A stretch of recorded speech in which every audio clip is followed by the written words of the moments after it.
I reached a point in my life a few years ago, after being widowed for several years, that I started to think of a 10 to 15 year game plan for where I might live on my own.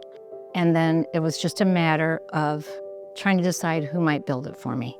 The process of building the home for me was brand new. To be by myself too was a little intimidating. But once again, I knew that I felt I had trust in Brandon.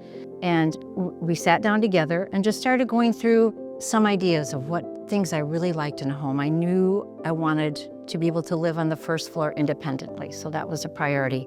I wanted to work in a lot of the elements of the outdoors. My land is on the river, the view is spectacular. I've always loved the outdoors. I wanted something contemporary, so we knew that, and I wanted to incorporate a lot of light, natural sunlight and light woods and light tones in the house.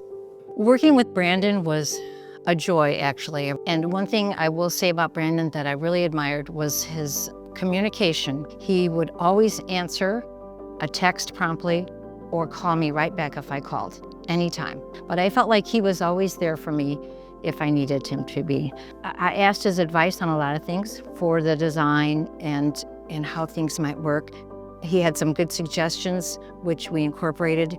When we came down to choosing things like the cabinetry and some of the finishes, the steel, the wood, I had a lot of confidence in the people Brandon chose for that.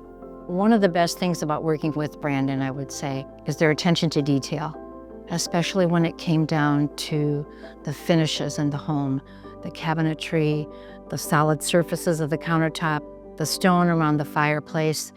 Attention to detail was very much part of their process. I would definitely recommend Wegerbilt to anyone else, primarily for the relationship and the trust that he offers, but also that goes hand in hand with that is the quality of the work and the attention to detail.